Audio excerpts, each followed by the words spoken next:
Hello बच्चों को let's read a given question. The question says a projectile is fired from horizontal ground with speed v at angle projection theta when the acceleration due to gravity is g. The range of the projectile is d if at a highest point in its trajectory the projectile enters a different region where the effective acceleration due to gravity is g dash equal to g by 0.81. The new range is d dash and equal to nd. The value of n is dash. So for this question जो key concept यहाँ पे we need to understand is the concept of projectile motion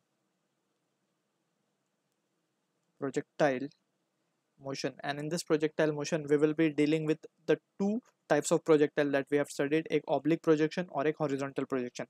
So let's begin with the question along with the concept itself. तो let's suppose हमने initially जो है projectile को इस तरीके से project किया है and it is following the trajectory somewhat like this. ठीक है, तो ये जो range हमें given है question में वो given है d, right? This range has been given as d. ठीक है, और हमसे बोला गया एट हाईएस्ट पॉइंट, अगर हम मान ले कि ये हाईएस्ट पॉइंट है यहाँ पे, तो एट हाईएस्ट पॉइंट यहाँ पे हम देख सकते हैं एट हाईएस्ट पॉइंट के बाद जब ये प्रोजेक्टाइल और ये बॉडी जो एंटर करती है तो यहाँ पे जो एक्सेलरेशन ड्यू टू ग्रेविटी है वो कुछ चेंज हो जाता है, बढ़ जाता है actually. It is g dash equal to g upon 0.81 और यहाँ पे acceleration due to gravity is g और ये हमने वी वेलोसिटी से at an angle theta from the horizontal project किया. ठीक है, अगर हम अब ध्यान से देखें तो we have been asked new range. जैसे ये new acceleration due to gravity वाले रीजन में एंटर करेगा तो हमें पता है कि एक्सेलरेशन ड्यू टू ग्रेविटी बढ़ रही है, तो उसकी वजह से क्या होगा, ये जो बॉडी है ये समवॉट यहाँ कहीं फॉल कर जाएगा. ठीक है, अगर हम मान लें कि एक्चुअल पाथ ए बी था तो ये कहीं पॉइंट सी के ऊपर फॉल कर जाएगा, राइट? एंड इस पॉइंट को हम नाम दे देते हैं एम. तो यहाँ पे अगर हम देखें ध्यान से तो ये ए से एम तक का जो डिस्टेंस है ये हाफ ऑफ रेंज है d/2 and we have been asked to find the distance AC जो कि हमें d डैश गिवन है. ये जो डिस्टेंस हमें गिवन है ये d डैश गिवन है और यही हमें निकालना है क्वेश्चन में. ठीक है, तो फ्रॉम द एक्सप्रेशन जो क्वेश्चन है सबसे पहले हम क्या करते हैं, हमें पता है एट टॉप मोस्ट पॉइंट सिर्फ जो वेलोसिटी होगी बॉडी के पास वो होगी उसका horizontal component that is v cos theta, right? अगर हम दो कंपोनेंट कर ले वेलोसिटी के तो it will B v cos theta along the horizontal और v sin theta along the vertical, right? तो टॉप मोस्ट पॉइंट पे तो vertical component of velocity become zero, तो सिर्फ हॉरिजॉन्टल कंपोनेंट बचेगा जो कि होगा v cos थीटा. ठीक है, अब हम बात करते हैं रेंज की. तो सबसे पहले हमें रेंज का फॉर्मूला पता होना चाहिए. एक्चुअल जो a से b तक का रेंज है एक्चुअली जो d है बेसिकली वो क्या होता है, वो it is given by the expression v square sine 2 theta upon g, right? लेकिन हम क्या करेंगे, पहले d/2 तक का डिस्टेंस फाइंड करेंगे. तो d/2 यानी कि रेंज का हाफ है, तो ये हो जाएगा v स्क्वायर साइन 2 थीटा को लिख सकते हैं 2 sign theta cos theta by half angle formula divide by 2g हो जाएगा, राइट? तो ये फॉर्मूला क्या आ जाएगा, ये आ जाएगा v square sine theta cos theta upon g. ठीक है, इसको हम एक्सप्रेशन नंबर 1 बोल लेते हैं. Let's move on further. तो अब हम बात कर सकते हैं जब ये नेक्स्ट हाफ में एंटर कर रहा है, तो नेक्स्ट हाफ में एंटर कर रहा है तो एक्सेलरेशन ड्यू टू ग्रेविटी अब चेंज हो गई है. अब ये जो केस है बेसिकली एक हॉरिजॉन्टल प्रोजेक्टाइल का बन चुका है ये इस तरीके से. इसको हमने यहाँ से प्रोजेक्ट किया है वेलोसिटी v cos थीटा से. ठीक है, तो ये जो डिस्टेंस है ये वाला जो mc डिस्टेंस है हमारा, इसको हम पहले कैलकुलेट करेंगे. ठीक है, और ये जो हाइट है ये मैक्सिमम हाइट है h. ठीक है, तो हमें मैक्सिमम हाइट का फॉर्मूला तो पता है. मैक्सिमम हाइट का फॉर्मूला क्या होता है, it is v square sine square theta upon 2g, right? Maximum height तक का ये फॉर्मूला होगा क्योंकि मैक्सिमम हाइट अटेंड हुई है acceleration due to gravity g से, तो हम यहाँ पे ले रहे हैं v square sine square theta by 2g. ठीक है, अब हम सबसे पहले क्या करते हैं, टाइम निकाल लेंगे.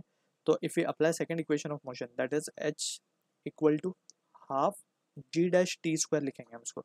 अब क्योंकि नई एक्सेलरेशन ड्यू टू ग्रेविटी में फॉल कर रहा है तो यहाँ पे हम g डैश ले रहे हैं, तो यहाँ से t की वैल्यू क्या आ जाएगी, it will be just under root 2h upon g, right? और h की वैल्यू हमें मिल चुकी है, तो it will be 2v square sine square theta upon g, right? तो ये वैल्यू मिली हमें t की. क्लियर है, t मिल गया 2h, राइट? तो ये सब्सटीट्यूट किया हमने एंड इट इज 2g, तो ये 2 तो कैंसिल हो जाएगा. ठीक है, फर्दर मोर. अच्छा, यहाँ पे एक चीज़ और, यहाँ पे ये g डैश है नॉट g, राइट? तो we have to be careful. अब ये g डैश है, यहाँ पे एक g और रहेगा यहाँ पे. ठीक है, 2/g डैश तो था ही ऑलरेडी और यहाँ से ये आ गया तो ये वैल्यू बची अब यहाँ पे. तो अगर हम इसको फर्दर सिंप्लीफाई करें g डैश को हम सब्सटीट्यूट कर सकते हैं 0.81 जी बाय 0.81, तो ये हो जाएगा v square sine square theta divided by g square, right, g dash को हम ये डालेंगे तो it will be divide by 0.81, तो 0.81 ऊपर जा सकता है, 0.81 को सिंपली हम 81/100 भी लिख सकते हैं। क्लियर है ना? तो यहाँ से अगर हम इसको सिंप्लीफाई कर लें तो यहाँ से ये वैल्यू टी की क्या निकल के आ रही है, it is v sine theta upon g, और ये 9/10। तो इस तरीके से ये वैल्यू आ रही है हमारे पास टाइम की। ठीक है, अब ये मिल गया टाइम, तो हमें निकालना है ये डिस्टेंस एम सी, तो हम क्या लिख सकते हैं, एम सी जो डिस्टेंस होगा सिंपली हम क्या लिख सकते हैं, distance will be velocity into time. तो वेलोसिटी तो हमारे पास वी कॉस थीटा है, हॉरिजॉन्टल डायरेक्शन में ही वेलोसिटी है, सिर्फ वर्टिकल में, क्योंकि हमने जो इक्वेशन ऑफ मोशन लगाया था it is along the y direction, right, along vertical, जिसमें vertical component of velocity initial component उसका 0 था। ठीक है, इनटू टी, तो टी क्या मिला है हमें, टी को अभी फिलहाल टी रखते हैं, तो यहाँ से हम लिखेंगे therefore M C will be equal to v cos theta, और उसको सिंपली लिखेंगे v square sine cos theta sine theta, और यहाँ पे ये आ जाएगा हमारे पास 9/10 जी, इस तरीके से। ठीक है ना, तो ये वैल्यू मिल गई हमें एम सी की, तो एक बार क्रॉस चेक कर लेते हैं हम।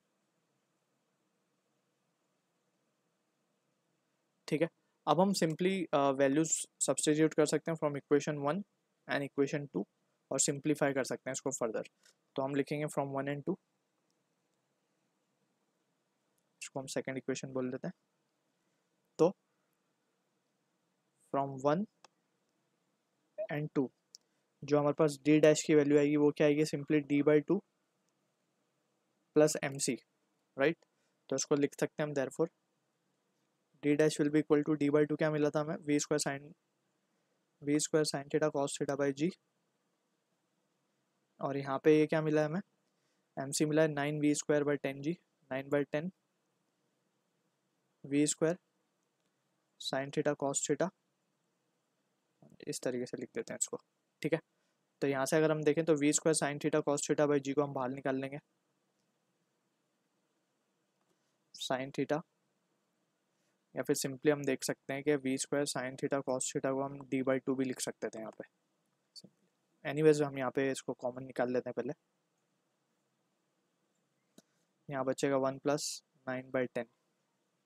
ठीक है, और ये एक्चुअली में क्या है, अगर हम देखें v square sine theta cos theta by g क्या है, from equation 1 it is d/2 only, तो d/2 सब्सटीट्यूट कर देंगे इसको, d/2 and this will be 19/10, right, 19/10, यानी कि ये आ जाएगा d into 0.95, that is d dash. So on comparing we can say, on comparing n की वैल्यू क्या आ रही है, 0.95. So this is the answer for the question we are getting. I hope you understood the solution. All the best.